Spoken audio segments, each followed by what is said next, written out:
नमस्कार दोस्तों, KD classes के ऑनलाइन प्लेटफॉर्म पर आप सबका स्वागत है। आज जो सब्जेक्ट हम पढ़ेंगे उसका नाम है अर्थव्यवस्था इकोनॉमिक्स। तो आज से हम इकोनॉमिक्स की क्लास स्टार्ट करने जा रहे हैं, अर्थव्यवस्था की क्लास शुरू करने जा रहे हैं। तो सबसे पहले हम देखेंगे अर्थव्यवस्था का इंट्रोडक्शन। अर्थव्यवस्था होती क्या है, अर्थव्यवस्था क्या है या आर्थिक क्रियाएं क्या हैं। तो हम देखेंगे आगे अर्थव्यवस्था की परिभाषा। तो यहाँ पर अर्थव्यवस्था की परिभाषा लिखी हुई है। तो देखते हैं कि जब हम किसी देश को उसकी समस्त आर्थिक क्रियाओं के संदर्भ में परिभाषित करते हैं तो उसे उस देश की अर्थव्यवस्था कहते हैं। एक बार फिर सुन लेते हैं कि जब हम किसी देश को उसकी समस्त आर्थिक गतिविधियों के संबंध में परिभाषित करते हैं तो उसे उस देश की अर्थव्यवस्था कहते हैं। तो यहाँ पे ध्यान देने वाली बात यह है कि किसी देश की को उसकी आर्थिक क्रियाओं के संदर्भ में हम परिभाषित कर रहे हैं। तो आर्थिक क्रियाएं क्या होती हैं, यहाँ पे प्रश्न ये उठता है कि आर्थिक क्रियाएं आखिर होती क्या हैं। तो आर्थिक क्रियाओं से आशय यह है कि मानव द्वारा की गई वे सभी क्रियाएं या वे सभी गतिविधियां जिसमें लाभ या हानि के गुण विद्यमान हो, वह सभी गतिविधियां आर्थिक गतिविधियां या आर्थिक क्रियाएं कहलाती हैं। तो वह सभी गतिविधियां जिसमें लाभ या हानि के गुण विद्यमान हो।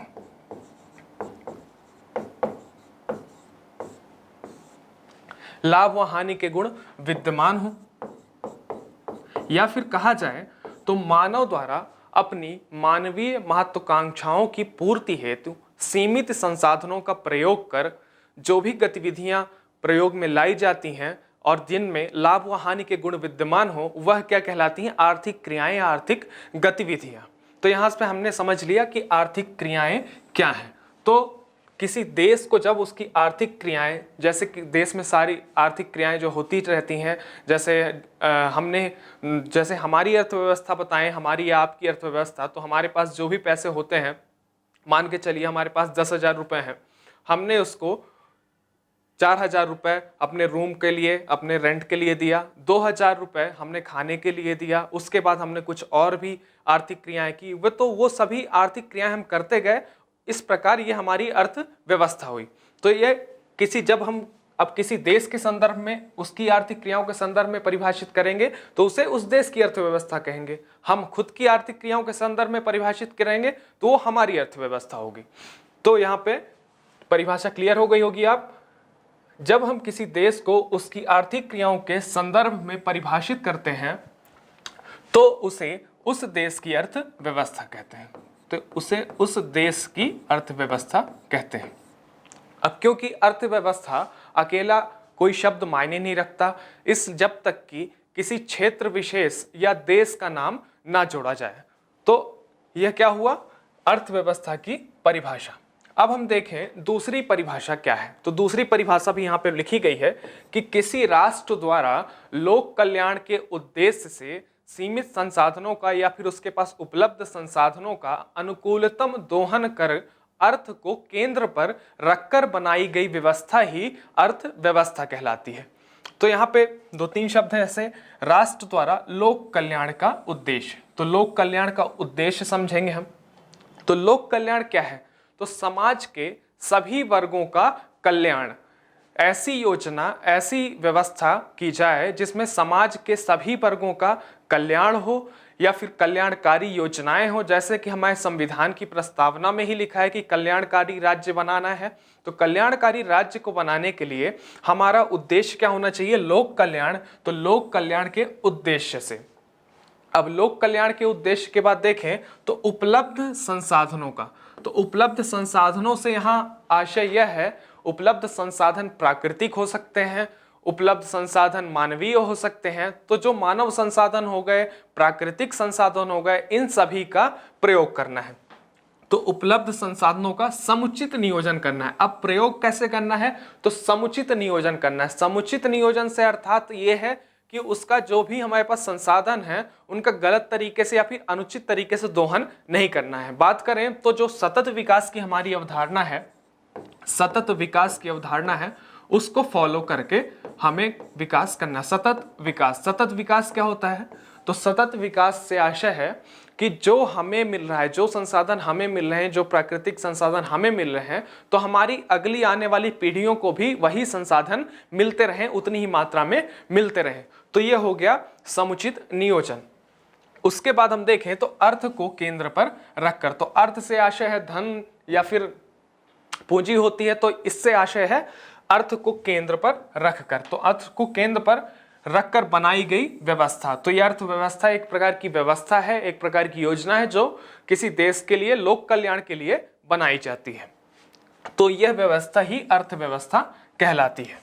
अब हम देखें, तीसरा पॉइंट लिखा है यहां पे कि अर्थव्यवस्था की समग्र आर्थिक क्रियाओं का सैद्धांतिक व व्यवहारिक अध्ययन ही अर्थशास्त्र कहलाता है। तो यहां पे हमने देखा अर्थव्यवस्था की समग्र आर्थिक क्रियाओं का सैद्धांतिक और व्यवहारिक अध्ययन जो हम करेंगे वह किसके अंतर्गत आएगा? अर्थशास्त्र के अंतर्गत आएगा। और अगर हम बात करें अर्थव्यवस्था की, तो अर्थशास्त्र का जो व्यवहारिक पहलू है वही क्या है? अर्थव्यवस्था है।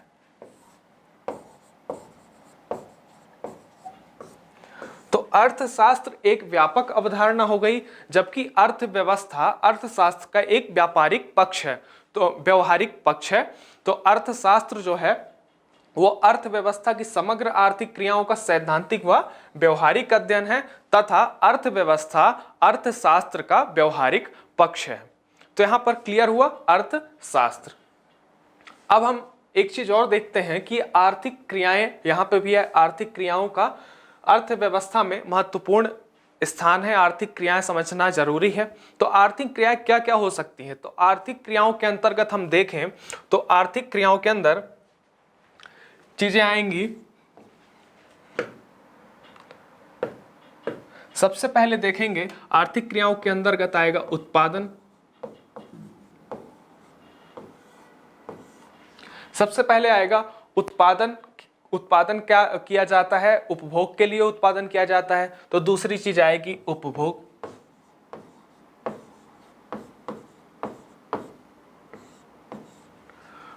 तीसरी चीज आएगी उपभोग। उसके बाद हम आर्थिक क्रियाओं को देखें तो इसमें हम निवेश को देख सकते हैं।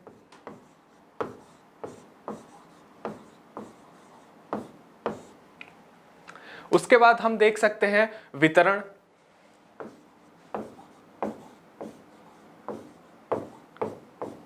और हम देखेंगे विनिमय अर्थात एक्सचेंज। तो उत्पादन, किसी भी वस्तु का उत्पादन होगा तो वह क्यों होगा? उपभोग के लिए होगा। तो उसका उपभोग किया जाएगा। उपभोग करने के बाद उस पर निवेश किया जाएगा और निवेश के बाद जो लाभ होगा उसका वितरण किया जाएगा। और जो विनिमय है, विनिमय का अर्थ है कि जैसे हम कोई भी सामान, कोई भी वस्तु या सेवा प्राप्त करते हैं तो उसके बदले हम कुछ मुद्रा या धन देते हैं, तो उसे क्या कहा जाएगा? विनिमय कहा जाएगा। अब हम देखें, मान के चलिए किसी भी चीज का, किसी भी वस्तु का उत्पादन हुआ, उसके बाद हम दुकानदार के पास जाके उसको खरीदते हैं, तो वहां पे क्या हुआ? उत्पादन हुआ। उत्पादन के बाद क्या हुआ? हमने विनिमय किया। विनिमय के बाद हमने क्या किया? उसका उपभोग किया। उपभोग के बाद उस वस्तु को बनाने वाली कंपनी पर निवेश किया गया और निवेश जिसने भी किया उनको लाभ का वितरण किया गया। तो यह सब क्या होगा? यह सब आर्थिक क्रियाओं के अंतर्गत आएगा। किसी भी वस्तु का उत्पादन से हम समझ सकते हैं। आर्थिक क्रियाएं क्या हुई? तो सीधी या सरल भाषा में देखें तो कोई भी क्रिया, जैसे हम दुकानदार के पास गए, कोई वस्तु लिया, ये पेन लिया, पेन लेके उसे हमने पैसे दिए, तो ये क्या हुआ? हमने क्या किया? आर्थिक क्रियाएं की। या फिर आप कोचिंग गए, कोचिंग पे फीस जमा की, फीस जमा करने के बाद बदले आपको टीचर ने पढ़ाया, तो वह क्या हुआ? आर्थिक क्रिया की। आपने पैसे दिए, धन दिए, उधर से आपको सेवा मिली, या कोचिंग में आपको पढ़ाया गया तो उधर से सेवा प्राप्त हुई आपको। तो यहां पर हमें क्लियर हो गई आर्थिक क्रियाएं क्या होती हैं, अर्थव्यवस्था क्या होती है और अर्थशास्त्र क्या है। इन तीनों की डेफिनेशन हमने देख ली। अब हम आगे करेंगे अर्थव्यवस्था का वर्गीकरण। तो हम अर्थव्यवस्था का वर्गीकरण देखेंगे।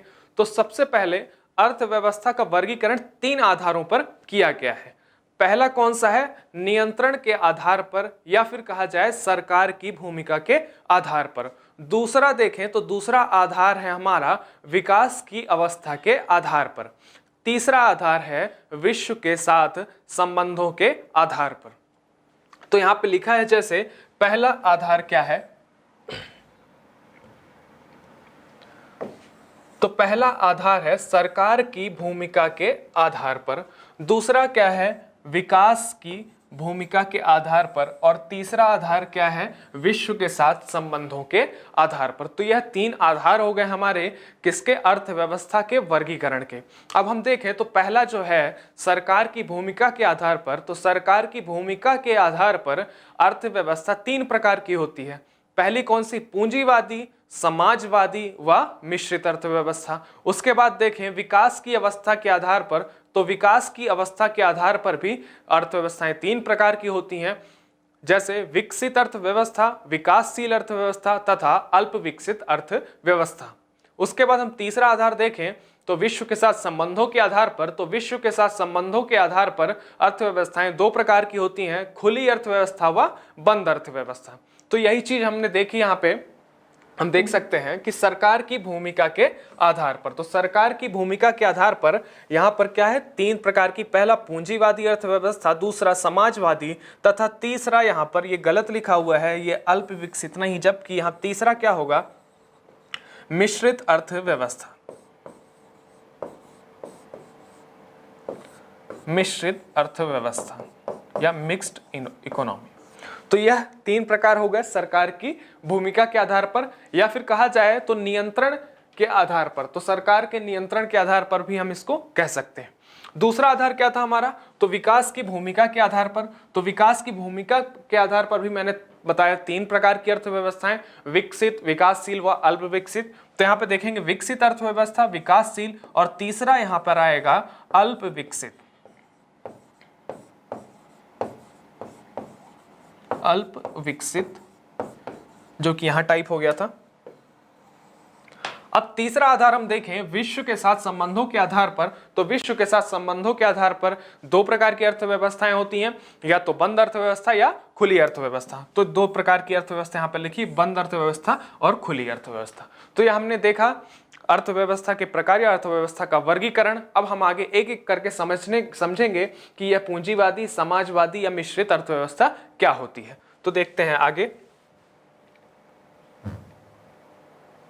अब सबसे पहले आधार हमने देखा था सरकार की भूमिका के आधार पर, तो सरकार की भूमिका के आधार पर सबसे पहला आधार कौन सा देखेंगे? सरकार की भूमिका के आधार पर, जिसमें 3 प्रकार की मैंने बताई थी, पूंजीवादी, समाजवादी व मिश्रित। तो सबसे पहले हम देखते हैं पूंजीवादी अर्थव्यवस्था। पूंजीवादी अर्थव्यवस्था, तो नाम पे ही जुड़ा हुआ है यहाँ पे पूंजी, अर्थात पूंजी को केंद्र पर रखकर या फिर पूंजी को ध्यान पर रखकर यह अर्थव्यवस्था बनाएगी, या फिर इस अर्थव्यवस्था का वर्गीकरण किया गया है। इसका उद्देश्य क्या होगा? लाभ कमाना होगा। तो पूंजीवादी अर्थव्यवस्था क्या होती है कि जिस अर्थव्यवस्था में, ऐसी अर्थव्यवस्था जिसमें निजी क्षेत्रों की व बाजार की भूमिका प्राथमिक होती है, जबकि सरकार की भूमिका नगण्य होती है।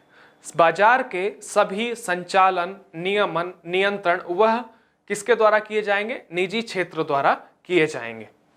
तो यहां पे लिखा है कि निजी क्षेत्र व बाजार की भूमिका प्रभावकारी होगी।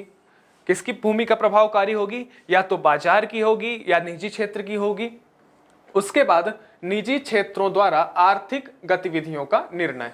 तो जो आर्थिक गतिविधियां, जैसे हमने देखा था आर्थिक गतिविधियों का वर्गीकरण किया था, आर्थिक गतिविधियों के प्रकार पढ़ा था, तो उसमें पढ़ा था उत्पादन, उपभोग, निवेश, वितरण तथा विनिमय। यह सब कौन निर्धारित करेगा? तो यह सब निजी क्षेत्र करेंगे या बाजार खुद करेगा, बाजार जो चलता रहता है।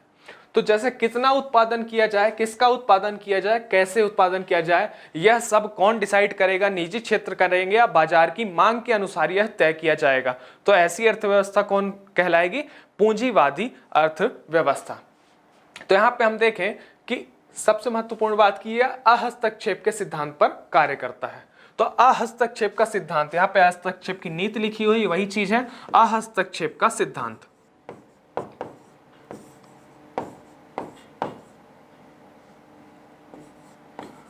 हस्तक्षेप का सिद्धांत, तो हस्तक्षेप के सिद्धांत से आशय है कि सरकार का हस्तक्षेप बाजार में नगण्य हो, सरकार का नियंत्रण बाजार में नगण्य हो। तो यह हस्तक्षेप का सिद्धांत किसने दिया था? तो यह दिया था एडम स्मिथ ने। हस्तक्षेप का सिद्धांत जो दिया था, यह दिया था एडम स्मिथ। इन्होंने अपनी किताब में इस सिद्धांत के बारे में व्याख्या की थी। वह बुक कौन सी थी? Wealth of nation. Wealth of nation. तो यहां से एक क्वेश्चन यह भी क्लियर हो जाता है कि वेल्थ ऑफ नेशन के लेखक कौन है? तो एडम स्मिथ। या कहा जाए तो हस्तक्षेप का सिद्धांत किसने दिया? तो उत्तर है एडम स्मिथ। तो एडम स्मिथ ने दिया था हस्तक्षेप का नीति। तो हस्तक्षेप की नीति पर कार्य करता है, निजी क्षेत्रों द्वारा संचालन होता है और इसका उद्देश्य केवल और केवल लाभ कमाना। तो लाभ कमाना अर्थात पूंजी लगाना और बदले में पूंजी कमाना, यह उसका मुख्य उद्देश्य है। उदाहरण देखें तो अमेरिका, कनाडा, फ्रांस इत्यादि इसके उदाहरण हैं। तो यह हो गई हमारी पूंजीवादी अर्थव्यवस्था, जिसका उद्देश्य क्या है? लाभ कमाना। उसके बाद हम दूसरी प्रकार की अर्थव्यवस्था देखेंगे। उससे पहले हम देख लेते हैं पूंजीवादी अर्थव्यवस्था के गुण कौन से हैं। तो पूंजीवादी अर्थव्यवस्था लाभ कमाने के उद्देश्य से होती है, उत्पादन ज्यादा करती है, उपभोग ज्यादा होता है। तो यहाँ पे उत्पादन क्षमता व कुशलता बढ़ाना, यह एक पूंजीवादी अर्थव्यवस्था का महत्वपूर्ण गुण है कि उत्पादन क्षमता बढ़ेगी, कुशलता बढ़ेगी। तो यह सब क्या है? पूंजीवादी का गुण। उसके बाद उपभोक्ता को अधिक संतुष्टि प्राप्त होगी, तो उत्पादन ज्यादा होगा। उसके बाद नए नवाचार आएंगे, नई तकनीकी विकसित होगी। जैसे पहले की कार और अभी की कारों को हम देखें तो उसमें तकनीकी क्षेत्र में बहुत परिवर्तन हुए हैं। तो उपभोक्ता को अधिक संतुष्टि, लगातार नवाचार, तकनीकी परिवर्तन के कारण जो उपभोक्ता होते हैं, जैसे हमको कोई फीचर नया चाहिए, जैसे मोबाइल फोन्स की बात करें तो लगातार नए फीचर्स आते जाते हैं। तो हमें जो भी चाहिए हमारी भौतिक सुविधाओं के लिए लगातार संतुष्टि जो मिलती है, वह पूंजीवादी अर्थव्यवस्था के अंतर्गत आती है। उसके बाद देखें तो तकनीकी विकास। तो जैसे मैंने बताया कि तकनीकी विकास, उत्पादन ज्यादा करना है तो हमें या तो कुशल मानव संसाधन लाना होगा, उसके साथ मशीनों का प्रयोग भी करना होगा ताकि उत्पादन ज्यादा हो सके। तो उसके लिए क्या मांग होगी? उसके लिए मांग होगी कि हमें तकनीकी रूप से विकसित होना पड़ेगा, तो तकनीक का विकास हो जाएगा। उसके बाद रहन सहन का ऊंचा स्तर। अब पूंजीवादी अर्थव्यवस्था में हमने देखा कि पूंजीवादी अर्थव्यवस्था में उत्पादन ज्यादा होगा, उत्पादन ज्यादा होगा, निवेश ज्यादा होगा, निवेश ज्यादा होगा तो लाभ ज्यादा प्राप्त होगा, लाभ ज्यादा प्राप्त होगा तो उससे क्या होगा कि पूंजी सबके पास आएगी, पूंजी आएगी तो पूंजी आने से रहन सहन का स्तर ऊंचा होगा, भौतिक सुख सुविधाओं का स्तर ऊंचा होगा। उसके बाद हम देखें साधनों का अनुकूलतम दोहन होगा। यहाँ पे साधनों का अनुकूलतम दोहन, तो साधनों का दोहन किया जाएगा अनुकूलतम, जिससे हम विकास की अवस्था की प्राप्ति करें, तो लगातार विकसित होते जाएं। तो हम अनुकूलतम दोहन करेंगे किसका? संसाधनों का। उसके बाद हम देखें तो ये आय विषमता और क्षेत्रीय असमानता, यह क्या है? यह दोनों दोष हैं। तो बात की जाए तो आय विषमता व क्षेत्रीय असमानता, यह दोनों पूंजीवादी अर्थव्यवस्था के दोष हैं। तो दोष कैसे हैं? आय विषमता क्या है? तो आय विषमता यह है कि पूंजीवादी अर्थव्यवस्था में महत्व किसका है? पूंजी का। तो जिसके पास पूंजी ज्यादा होगी वही निवेश कर पाएगा और वही फायदा कमाएगा, वही लाभ कमाएगा। तो उसके पास पूंजी बढ़ेगी। जिसके पास पूंजी नहीं है उसके लिए चीजें महंगी होती जाएंगी और आय में विषमता आएगी। तो ये हो गया दोष, हो गया पूंजीवादी अर्थव्यवस्था का। उसके बाद हम देखें क्षेत्रीय असमानता। तो क्षेत्रीय असमानता कैसे आएगी? तो जिस क्षेत्र में उद्योग हैं वह क्षेत्र ज्यादा विकास करेगा और जिस क्षेत्र में उद्योग नहीं है वह क्षेत्र पिछड़ा रह जाएगा। जैसे हमारे मध्य प्रदेश की बात की जाए तो मध्य प्रदेश में हमारे पूर्वी क्षेत्र पिछड़ा हुआ है जबकि पश्चिमी क्षेत्र में उद्योग ज्यादा है। तो यहाँ पर क्षेत्रीय असमानता आएगी। तो पूंजीवादी अर्थव्यवस्था का यह दोष हो गया। अब हम आगे बात करते हैं समाजवादी अर्थव्यवस्था के बारे में।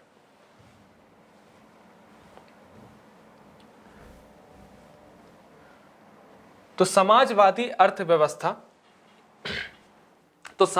अर्थव्यवस्था में जो प्राथमिक निर्णय होते हैं वह राज्य या किसी केंद्रीय इकाई द्वारा लिए जाते हैं, जबकि बाजार व निजी क्षेत्र गौण भूमिका में होते हैं या द्वितीयक भूमिका में होते हैं।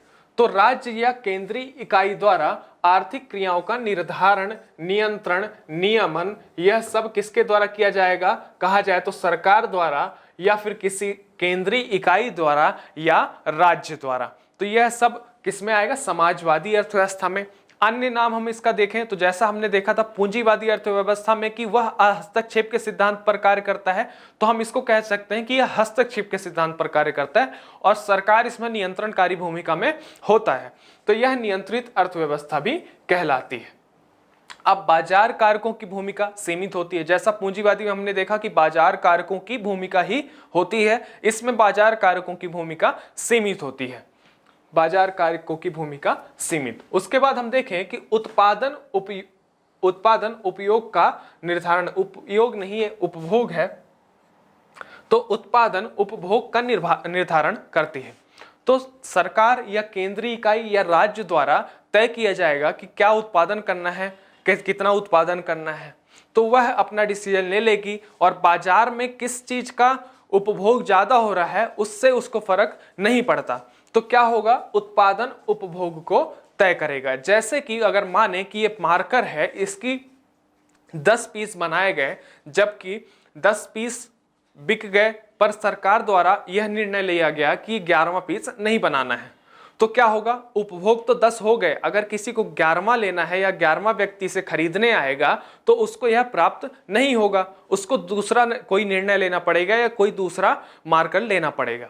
तो यह हो गया उत्पादन उपभोग को निर्धारण करती है। इसी का उल्टा हम देखें तो पूंजीवादी अर्थव्यवस्था में उपभोग उत्पादन का निर्धारण करता है। कि मान के चलते हैं कि इसी का उदाहरण लेते हैं कि 10 पीस बनाए, 10 के 10 पीस का उपभोग हो गया, 10 मार्कर का उपभोग हो गया। उसके बाद क्या होगा कि जब 10 मार्कर का उपभोग हुआ तो बाजार को क्या लगा कि इसकी डिमांड ज्यादा है, तो वह इसका और अधिक उत्पादन करेगा। तो यह क्या होगा? पूंजीवादी अर्थव्यवस्था। जबकि समाजवादी अर्थव्यवस्था में उत्पादन उपभोग का निर्धारण करता है और पूंजीवादी अर्थव्यवस्था में उपभोग उत्पादन का निर्णय करता है।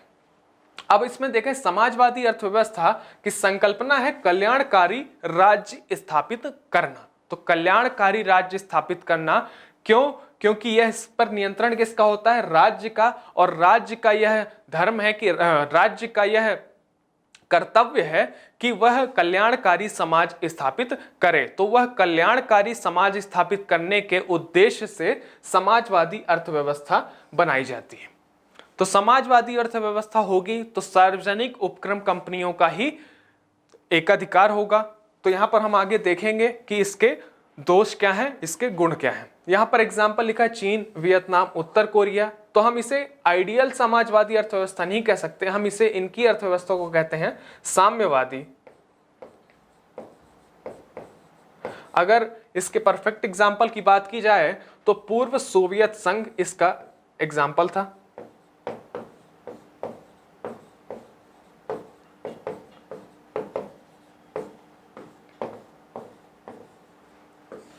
तो यह हो गई हमारी समाजवादी अर्थव्यवस्था। अब हम आगे देखते हैं इसके गुण व दोषों के बारे में।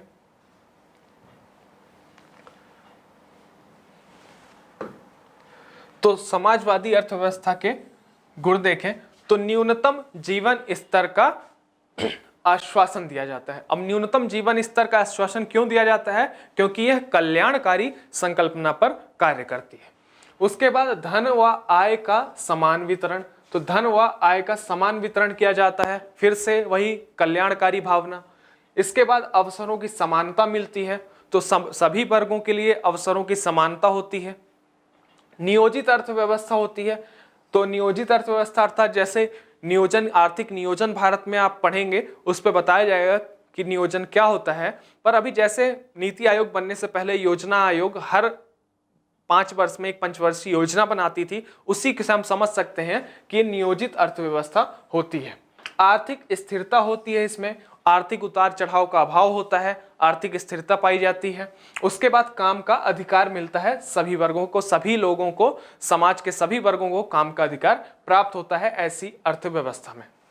इसमें दोष क्या है, तो दोष देखें तो लाल फीताशाही व नौकरशाही, या फिर कहा जाए तो भ्रष्टाचार बढ़ता है। उत्पादन में कमी आती है, उत्पादन में कमी आती है क्योंकि यहाँ पर उपभोग से या बाजार कारकों की भूमिका सीमित होती है। उसके बाद देखा जाए तो उपभोक्ता की स्वतंत्रता में कमी भी आएगी क्योंकि यहाँ पर उत्पादन उपभोग का निर्णय कर रहा है। उसके बाद अधिकारों का हनन होगा। उसके बाद व्यक्तिगत स्वतंत्रता प्रतिबंधित होगी। यहाँ पर एक और दोष की बात की जाए तो यहाँ पर सार्वजनिक उपक्रमों का एकाधिकार हो जाता है। सार्वजनिक उपक्रमों का एकाधिकार हो जाता है। सार्वजनिक उपक्रमों का एकाधिकार हो जाता है तथा व्यापारिक प्रतिस्पर्धा में कमी आती है। तो व्यापारिक प्रतिस्पर्धा में कमी आती है तो उससे क्या होता है, उत्पादन में भी कमी आती है। तो यह हो गया हमारा समाजवादी अर्थव्यवस्था के बारे में, गुण व दोषों के बारे में। अब हम देखें मिश्रित अर्थव्यवस्था। तो मिश्रित अर्थव्यवस्था, इसमें क्या होगा कि पूंजीवादी व समाजवादी अर्थव्यवस्था दोनों के गुण पाए जाएंगे, इसीलिए इसके नाम से स्पष्ट है मिश्रित अर्थव्यवस्था। इसमें बाजार यंत्र, जो बाजार यंत्र का होता है या फिर बाजार कारक कहा जाए या फिर बाजार कहा जाए, के संचालन के साथ साथ राज्य की भूमिका भी साथ में प्राथमिक होती है।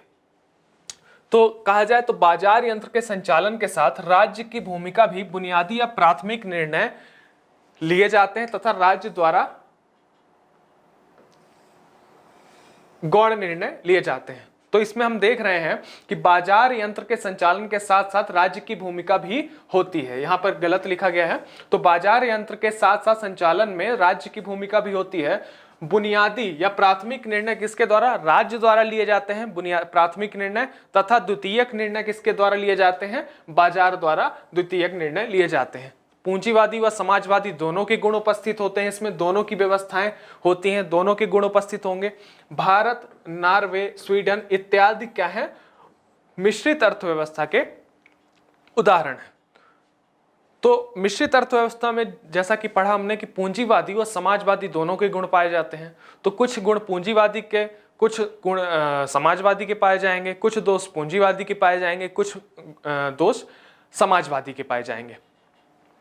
तो यहां पर हम देखें गुण, तो पूंजीवादी और समाजवादी दोनों के व्यक्तिगत स्वतंत्रता मिलेगी यहां पर। उसके बाद वर्ग संघर्ष में कमी आएगी क्योंकि समाजवादी अर्थव्यवस्था के गुण भी हैं।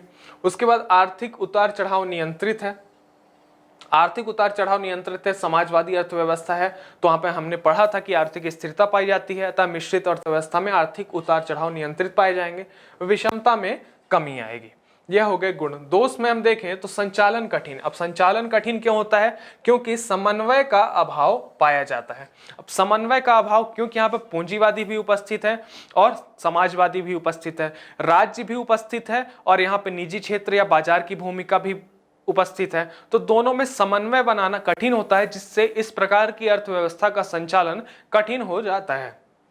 अस्थायी लाभ होता है। इसमें लाभ कोई स्थायी हम नहीं कह सकते कि लाभ ही होगा, अस्थायी लाभ प्राप्त होता है इसमें। मध्यम आर्थिक विकास। अब आर्थिक विकास तेज कब होता है, जब पूंजीवादी अर्थव्यवस्था होती है। अब पूंजीवादी अर्थव्यवस्था के साथ साथ समाजवादी अर्थव्यवस्था के गुण भी हैं, इस कारण इसमें मध्यम आर्थिक विकास पाया जाता है। उत्पादन दक्षता में कमी। उत्पादन दक्षता में कमी होती है कि जैसे समाजवादी अर्थव्यवस्था का जो दोष था कि लाल फीताशाही, नौकरशाही इत्यादि भ्रष्टाचार होते हैं, उसके बाद समाजवादी के गुण पाए जाते हैं। तो इसमें हम देखेंगे कि उत्पादन में कमी आएगी क्योंकि उपभोग और उत्पादन का जो संबंध होता है वह पूंजीवादी और समाजवादी में एक दूसरे के विपरीत है। तो यहाँ पे हमने देखा मिश्रित अर्थव्यवस्था। अब हम आगे देखते हैं विकास की अवस्था, विकास की अवस्था के आधार पर अर्थव्यवस्था का वर्गीकरण जो हमने किया था। तो सबसे पहले हम देखे विकसित अर्थव्यवस्था, विकासशील व अल्प विकसित। अब हम यहाँ पर देखते हैं विकसित अर्थव्यवस्था। तो सबसे पहले हम देखेंगे विकसित अर्थव्यवस्था क्या होती है। तो ऐसी अर्थव्यवस्था जो अपने औद्योगिक विकास के उच्चतम स्तर तक पहुंच चुका है तथा साथ ही उन्होंने अपने प्राकृतिक संसाधनों का कुशलतम दोहन या अनुकूलतम दोहन कर लिया है। तो यहां पे हम देख रहे हैं कि ऐसी अर्थव्यवस्था जो औद्योगिक, यहां प्रौद्योगिक नहीं है, ये औद्योगिक है,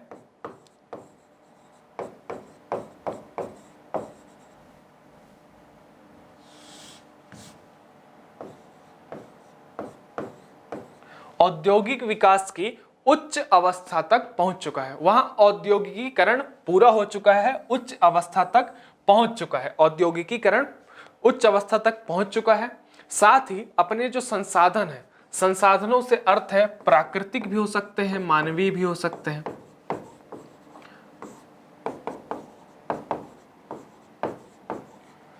प्राकृतिक व मानवीय दोनों हो सकते हैं, तथा अपनी विकास संभावनाओं का दोहन कर चुके हैं, या समुचित दोहन या अनुकूलतम या कुशलतम दोहन, अनुकूलतम या कुशलतम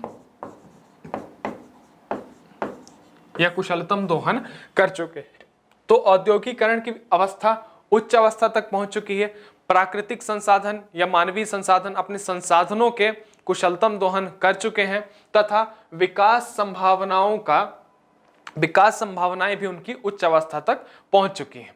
अब उसके बाद हम देखेंगे एक विकसित अर्थव्यवस्था अपनी विकास संभावनाएं, जो विकास संभावनाओं को बनाए रखने के लिए, विकास के स्तर को बनाए रखने के लिए नवीन बाजारों की तलाश करते हैं। तो जैसे जो भी विकसित अर्थव्यवस्थाएं, जैसे यूएसए हो गया, ये हमारे भारत पर आकर बाजार की तलाश करते हैं, कुछ नया प्रोडक्ट होता है, जैसे कई कारें हमारे यहाँ चलती हैं, जर्मन कार चलती हैं, फ्रांस से बनी हुई, दक्षिण कोरिया से बनी हुई कार चलती है। तो यह सब अर्थव्यवस्थाएं क्या करती हैं, नवीन बाजारों की, बड़े बाजारों की तलाश करती हैं, क्योंकि उन्हें क्या, अपने विकास का स्तर बनाए रखना है, क्योंकि विकास का स्तर उनके उच्च अवस्था तक पहुंच चुका है, उनके यहाँ औद्योगिकीकरण अपनी उच्च अवस्था पर है, तो वह नया बाजार तलाश करते हैं। तो नवीन बाजारों की तलाश करते हैं विकास के स्तर को बनाए रखने के लिए। अब इसकी जीडीपी अर्थात सकल घरेलू उत्पाद में, सकल घरेलू उत्पाद,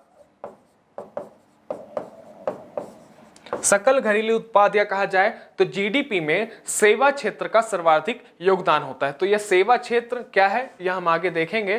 तो सेवा क्षेत्र का योगदान सर्वाधिक होता है किसमें, विकसित अर्थव्यवस्था में। उसके बाद एक तय की गई है लिमिट, सीमा तय की गई है कि $12,476 से अधिक, $12,476 से अधिक पर कैपिटा इनकम या प्रति व्यक्ति आय से अधिक अगर होगा तो वह अर्थव्यवस्था विकसित अर्थव्यवस्था कहलाएगी। यह एक गुण हो गया विकसित अर्थव्यवस्था का। कहें कि विकसित अर्थव्यवस्था ऐसी अर्थव्यवस्था कहलाएगी जिसमें प्रति व्यक्ति आय $12,476 से अधिक हो।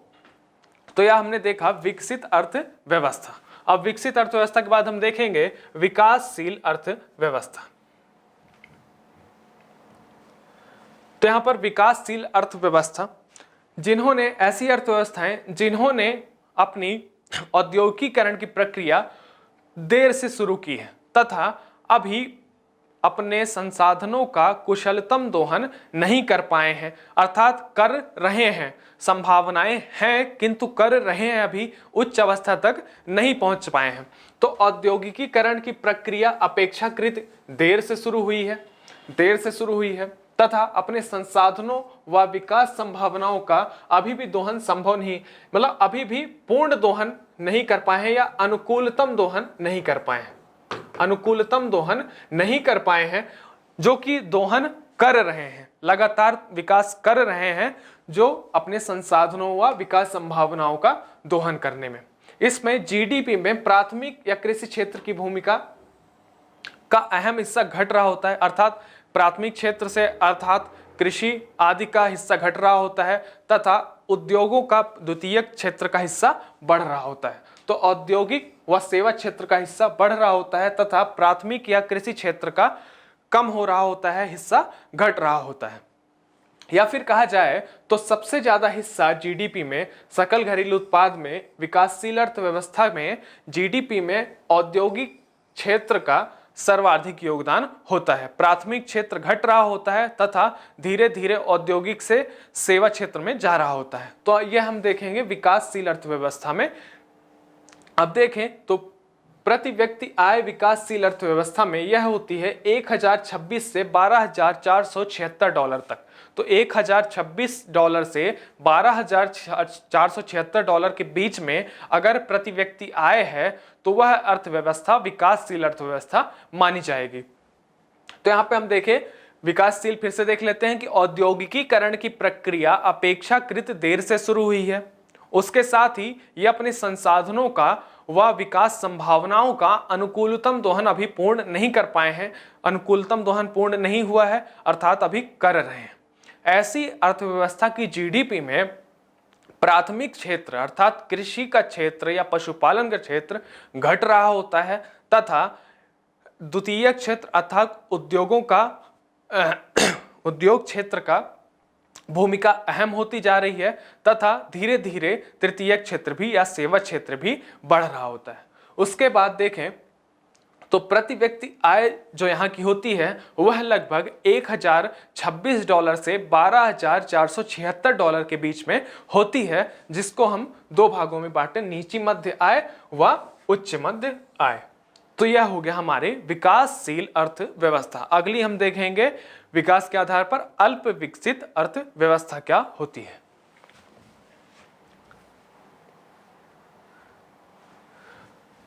तो अल्प विकसित अर्थव्यवस्था जो विकास के आरंभिक चरण में है, जहां औद्योगिकीकरण, उद्योगों की स्थापना भी हुई ही नहीं है, जिन्होंने अपने प्राकृतिक संसाधन या मानवीय संसाधन या संसाधन तथा विकास की संभावनाओं का दोहन शुरू ही नहीं किया है, वह अर्थव्यवस्थाएं क्या कहलाएंगी? अल्प विकसित अर्थव्यवस्था।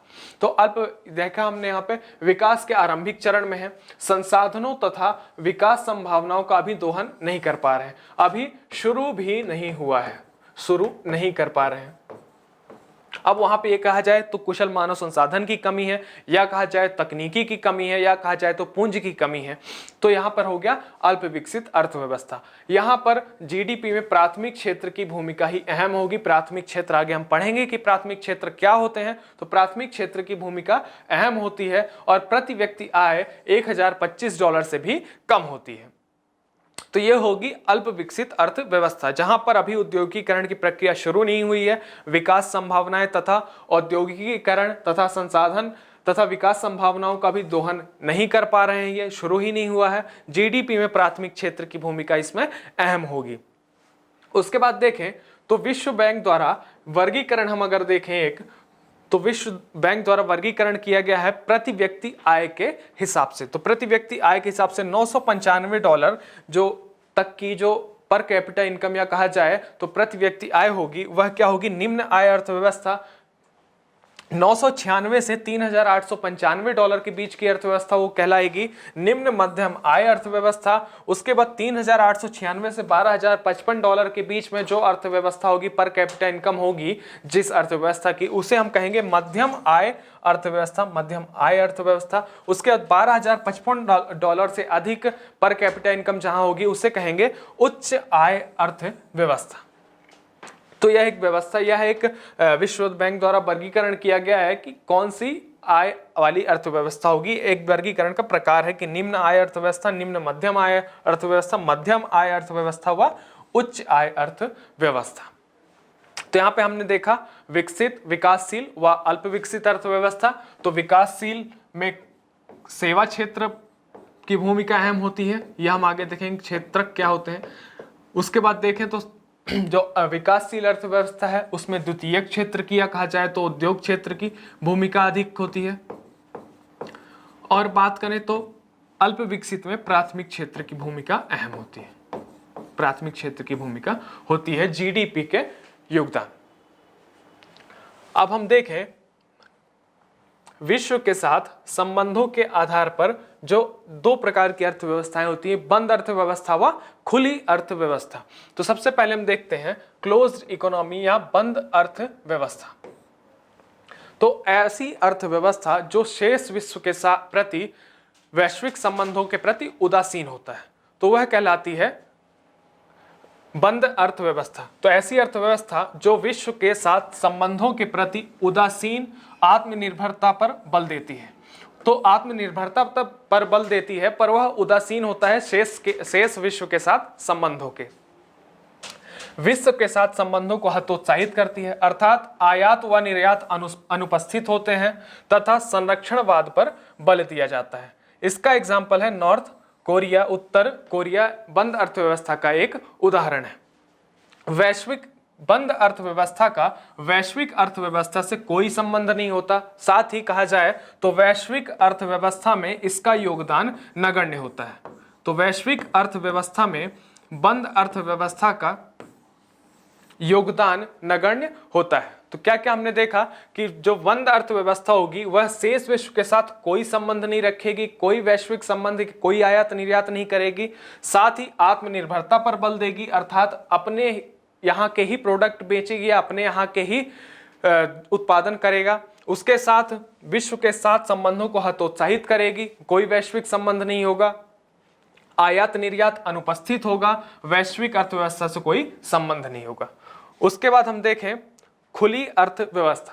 तो अभी तक हमने देखा अल्प विकसित अर्थव्यवस्था, इसके साथ ही हमने पढ़ लिया अर्थव्यवस्था की परिभाषा, अर्थव्यवस्था का वर्गीकरण पढ़ा, अर्थव्यवस्था के 3 आधार पर वर्गीकरण हमने किए, जैसे विकास की अवस्था के आधार पर, पहले पढ़ा था सरकार की भूमिका के आधार पर या सरकार के नियंत्रण के आधार पर, दूसरा हमने पढ़ा विकास की अवस्था के आधार पर, तीसरा हमने पढ़ा विश्व के साथ संबंधों के आधार पर, जिसमें हमने पहले चर्चा कर ली थी पूंजीवादी अर्थव्यवस्था, समाजवादी अर्थव्यवस्था तथा मिश्रित अर्थव्यवस्था। उसके बाद हमने बात की विकसित अर्थव्यवस्था, विकासशील अर्थव्यवस्था तथा अल्प विकसित अर्थव्यवस्था।